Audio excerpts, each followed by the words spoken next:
Gosh, pay attention, please.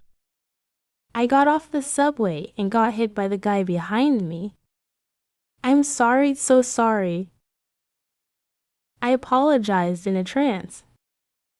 My name is Yi Xiaofei. I am an ordinary employee. I just broke up with my boyfriend of 4 years. We've been together since college. After graduation, since we were both in the same city, our relationship was always good. I'm sorry, chillin'. I'm late. The traffic was too congested. Do you know how long I've been waiting for you? I'm so sorry. I'll pay attention next time. I think we might not really be a good match. Yi Xiaofei. What? What do you mean? What I mean is I think we might not be a good match. Let's break up.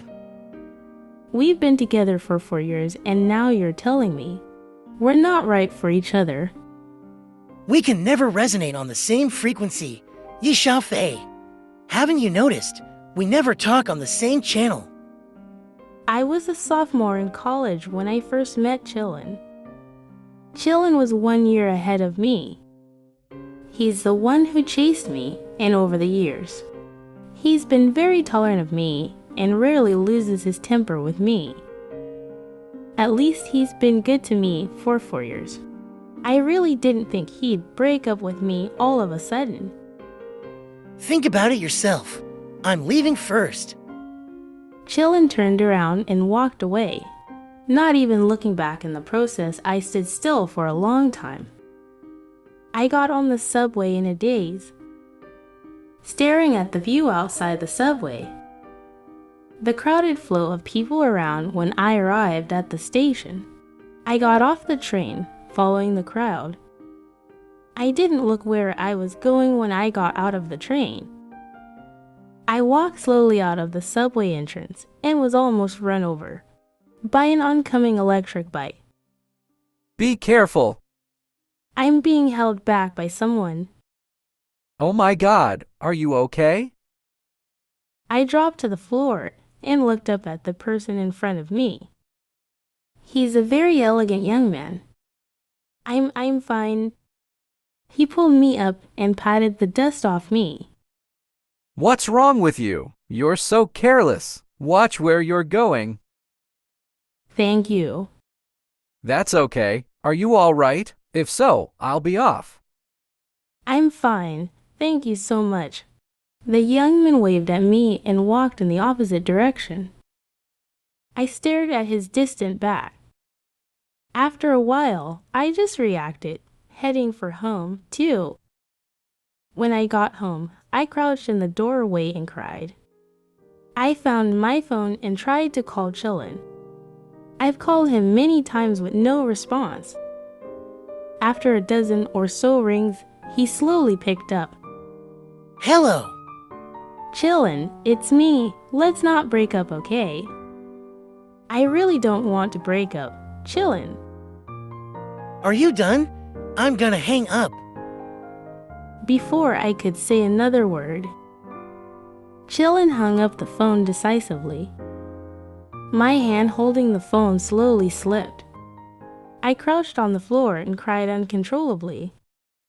The next morning I took a day off from work to get some rest. I'm out early in the morning. I'd like to take a walk for a change. I walked to a coffee on the corner of the street. Starting over, I stared at the name and mumbled. Why is there a coffee shop called Starting Over? I pushed the door open and walked in. Welcome to. Oh, it's you. How are you today? I just got a good look at his face. It's the man who saved my life at the subway yesterday. Oh, it's you. I'm fine today. Thank you. I gave him a bitter smile. Find a seat by the window and open the book that brought with me. Coffee will be served soon. You don't look well. I looked up at him. His eyes were shining. Brown hair curled on the top of the head. Buy you a drink. It's delicious, thank you. Ha ha ha ha, that's great if you think it's good. It's my coffee shop. If you like it, you can come back often in the future. My name is Muzion. Nice to meet you. Yi Xiaofei. Well, help yourself and call me if you need anything else. Okay, thank you. I surveyed Muzion's shop, decorated in a cozy and quaint manner. Facing the entrance to the cafe is a large expanse of floor-to-ceiling glass. I stare out the floor-to-ceiling windows at the people in a hurry. I remembered the first time I met Chillin. It seemed to be the same scene. Same sunshine, same unpreparedness. I'm staring off into the distance. And then I saw a figure got down from a car, and a slender girl from the passenger side. I stood up slowly. This car was familiar to me. It's Chillin's car. I saw Chillin take this girl's hand with a smile on his face. The girl snuggled sweetly beside Chillin and smiled brightly. I feel like I'm shaking all over, and my tears are falling like broken beads. I ran out of the coffee shop. Saw them coming this way. Chillin's smile stiffened at the sight of me. I stared at him with red eyes. The girl looked at us both strangely. Hey, why don't we go inside? It seems that at this moment the girl doesn't know what's on. Yi Xiaofei, why are you here? I immediately interrupted. Chillin, is that why you want to break up? I reached out and wiped away the tears on my face, suddenly feeling a bit ridiculous. I can't believe I keep reflecting on myself after a breakup and thinking it was all my fault. So it turns out that he already has a girl in his arms. Yi Xiaofei, what can't be solved in private? Why do you have to embarrass everyone?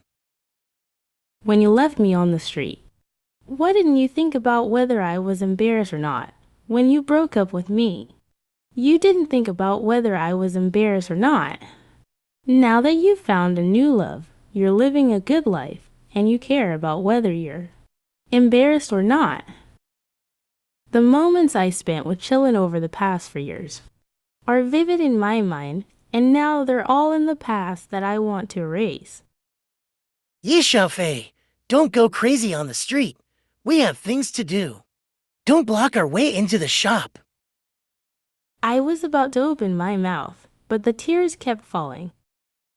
I don't want Chillin to see me embarrassed. Suddenly I felt a blackout. A familiar voice rings in my ears. The coffee shop is closed today. Please go back, sir. Muzion reached out to cover my eyes and stood behind me and said softly, "My eyes are covered, so I couldn't see his expression." What? Didn't you just open for business? I don't want to open it now, can't I? I don't have to receive everyone, right? You! Forget it. Let's go in. I turned around and went inside without looking back. Muzion followed me inside and incidentally flipped over the closed sign. "I'm sorry for today." Muzion didn't say anything and handed me a handkerchief. I wiped the tears from my face. Starting over.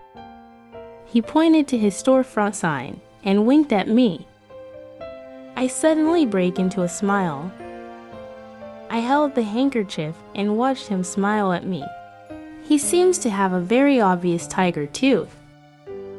Thank you, Muzion. That's all right, Xiaofei. If you really want to thank me, just cheer up quickly. I went back to Muzion's coffee shop again. Here was very busy today. He didn't notice me at all when I pushed my way in. Hello, what would you like? A cup latte. He looked up when he heard my voice. It's you. Are you happier today? I'm fine. After some time, I've almost adjusted myself. I don't think I need to continue to be upset over a scumbag and regain my spirit. You're busy today. Do you need my help? I volunteered. I also wanted to share some of Musion's burden. In that case, thank you very much. He found an apron. His hair was shaggy as he lowered his head to help me tie my apron. I think I can still smell the shampoo, and I feel like my face is burning. He taught me how to make coffee. Here, then press here. Got it? Uh-huh. Don't just say uh-huh. Try it on your own. But I still don't know how to use this coffee machine. He asked me to bring the coffee to the guests. I watched him busy with his work smile slowly. Musion always seemed to have a magical power to bring a warm feeling to those around him. I helped Musion at the coffee shop all day. We didn't rest until the evening. I cleared the last table and sat down in the chair, directly beside it. So tired. Thank you for your hard work today. Missy, would you like to have dinner with me tonight? Can I take this to mean that you want to date me? So, is this possible? What is up? We both looked at each other and suddenly laughed together. It's a beautiful night and the wind is gentle. He took me down the road after dinner. Thank you for today, Xiao Fei, for your help and for being willing to eat with me. It's nothing. You've helped me several times. Why are you so polite with me? I mean, thank you for giving me this opportunity. I turned my head to look at Musion. His face was flushed and his eyes were blocked by his bangs. Musion looked up at me. The starlight of the summer night was reflected in his eyes. I hope you can be happy every day, Xiao Fei. It would be nice if you could be happy because of me. I feel my heart pounding. And I felt my nose sore and my eyes reddened a bit. I'm the one who has to thank you. So I thank you so much, Zion. Fireworks were set off in the distance somewhere, thumping. It's overlapping with my heartbeat. I grabbed his hand. The rest of the words were buried in my heart. Thanks for showing up. Save me from the gloom. Thank you. My little sunshine.